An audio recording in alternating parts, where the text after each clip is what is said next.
April 6 ഇന്നത്തെ daily reflection ഒരു ആയുഷ്കാല പരിപാടി എന്ന തലക്കെട്ടോടുകൂടി രണ്ടാമത്തെ പടിയുടെ ഭാഗമായിട്ടുള്ള ലിറ്ററേച്ചർ എന്നുള്ള ഭാഗമാണ്. അവിടെ എന്തായിരുന്നു എൻ്റെ കുഴപ്പം എന്നുള്ള തിരിച്ചറിവിലേക്കാണ്.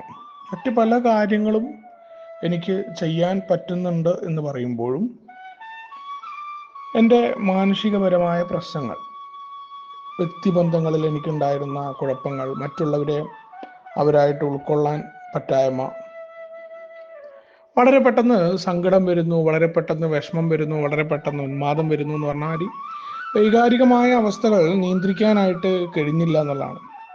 ഓരോ നിസ്സാര കാര്യങ്ങൾ മതി ദേഷ്യം ഉണ്ടാവാൻ, അതേപോലെ നിസ്സാര കാര്യങ്ങൾ മതി മറ്റുള്ളവരുടെ മേലിലേക്ക് കയറുക തുടങ്ങിയ എല്ലാവിധ പ്രശ്നങ്ങളുടെ കുഴപ്പങ്ങളും എന്നിൽ നിന്നാണ് തുടങ്ങുന്നത് എന്നറിയുമ്പോൾ അത് നിയന്ത്രിക്കാനും പറ്റുന്നില്ല.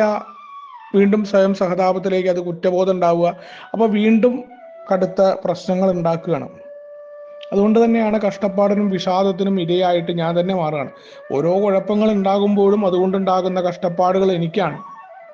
പുറത്തൊക്കെ അത് കാണിക്കാതിരിക്കാനും ഇല്ല, ഞാൻ തകർന്നിട്ടില്ല എന്ന് കാണിക്കുമ്പോഴും ആ വിഷാദമാണ് പലപ്പോഴും എന്നെ വീണ്ടും മദ്യത്തിലേക്ക് നടത്തിയിരുന്നത് എന്നറിയാമായിരുന്നു. മദ്യമില്ലാത്ത സമയത്തും ഇത്തരം പ്രശ്നങ്ങൾ കടന്നു വരുമ്പോൾ വളഞ്ഞ വഴികളിലൂടെ അല്ലാതെ പിന്നീട് സന്തോഷിക്കാനായിട്ട് സാധ്യം ഉണ്ടായിരുന്നില്ല.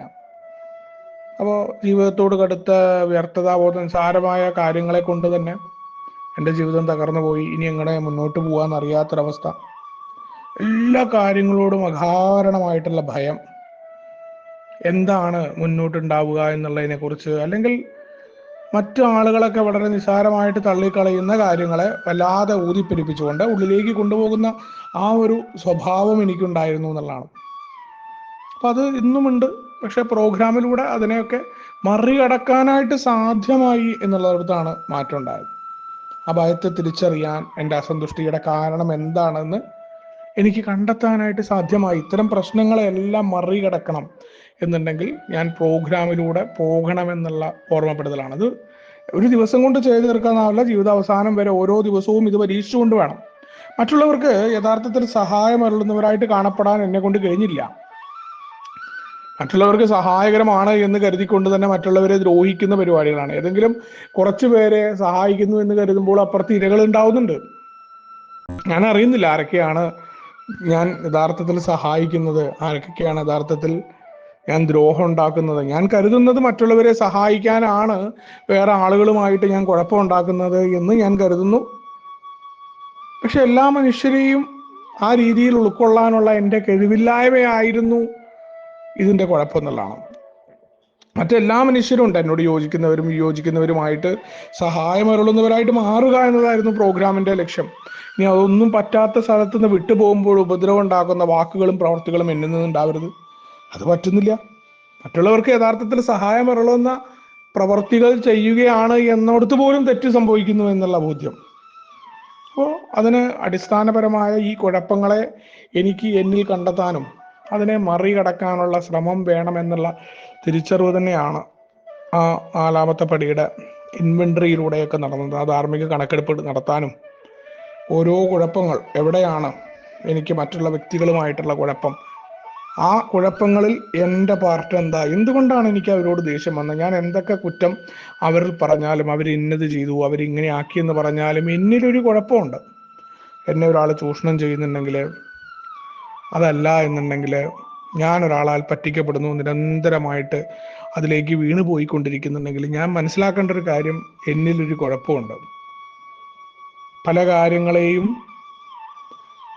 വിട്ട് നിൽക്കാനുള്ള കഴിവില്ലായ്മ, പലതിനോടും നോ പറയാനുള്ള കഴിവില്ലായ്മ, പല ആളുകളുടെയും കളിപ്പാവകളായിട്ട് മാറുന്ന എൻ്റെ സ്വഭാവം, ഇതെല്ലാം എൻ്റെ കുഴപ്പങ്ങളാണ്. അപ്പം അത് അണ്ടർസ്റ്റാൻഡ് ചെയ്ത് ഞാൻ മനസ്സിലാക്കി കഴിഞ്ഞാലേ എനിക്ക് മറ്റുള്ളവരോടുള്ള വിരോധം എനിക്ക് കളയാൻ പറ്റും. മറ്റുള്ളവരല്ല എന്നെ ദ്രോഹിച്ചതെന്നുള്ളതാണ്. കുഴപ്പം എൻ്റേതായിരുന്നു. എന്നെ ഒരാൾ പറ്റിക്കുന്നുണ്ടെങ്കിൽ പോലും എന്നിൽ എന്തോ കുഴപ്പമുണ്ട് എന്നുള്ളതാണ്. അപ്പോൾ മറ്റുള്ളവർക്കെതിരെയുള്ള പരാതി പറച്ചിലുകളും പരിഭവം പറച്ചിലുകളും ഒക്കെ നിർത്തിക്കൊണ്ട് എൻ്റെ കുഴപ്പങ്ങളിലേക്ക് തിരിയാൻ ആരംഭിച്ചത്, ഈ കുഴപ്പങ്ങളെയൊക്കെ കണ്ടെത്താൻ സാധിച്ചത് 4ാമത്തെ പടിയിലൂടെ ആയിരുന്നു എന്നുള്ളതാണ്. മാത്രമല്ല 4ാമത്തെ പടിയൊക്കെ എഴുതി ഉണ്ടാക്കിയതിന് ശേഷം ഇത് ജീവിതത്തിൻ്റെ ഭാഗമായിട്ട് പോകണമെന്നാണ്. ഓരോ പ്രശ്നങ്ങളും കടന്നു വരുമ്പോൾ ഈ ഒരു ദിവസം കൊണ്ട് മദ്യാസക്തനായ എനിക്ക് മാറ്റത്തിന് വിധേയമാകാനൊന്നും പറ്റിയിട്ടില്ല. പല രീതിയിലാണ് പഴമക്കാർക്ക് മാറ്റം ഉണ്ടായിട്ടുള്ളതെന്ന് പറയാറുണ്ട്. അപ്പം ഞാൻ എൻ്റെ മാറ്റം നോക്കുകയാണ്, എനിക്ക് എങ്ങനെ മാറാൻ പറ്റും. ഞാനിപ്പോൾ സ്വയം സഹതാപത്തിലേക്ക് പോയിട്ട് കാര്യമില്ല, ഈ പ്രശ്നങ്ങളൊക്കെ ഉണ്ട്. ആ പ്രശ്നങ്ങളൊക്കെ കടന്നു വരുമ്പോൾ നാലാമത്തെ പടി പറയുന്ന രീതിയിൽ തന്നെ അതിൻ്റെ പരിശോധന നടത്താനും അതിലൊക്കെ ഉണ്ടായിട്ടുള്ള എൻ്റെ പാർട്ട് എന്താണെന്ന് തിരിച്ചറിഞ്ഞ് കൂടുതൽ മനോഹരമായ രീതിയിൽ എങ്ങനെ മുന്നോട്ട് പോകാമെന്നുള്ള ഓർമ്മപ്പെടുത്തലുകളൊക്കെ ആയിട്ടാണ് ഇന്നത്തെ ഡെയിലി റിഫ്ലക്ഷൻ കടന്നു വരുന്നത്. നമുക്ക് ഒരുമിച്ചുകൊണ്ട് ഏവരും തരത്തിലുള്ള മുന്നോട്ട് പോകാം. ശുഭദിനം, സുപ്രഭാതം.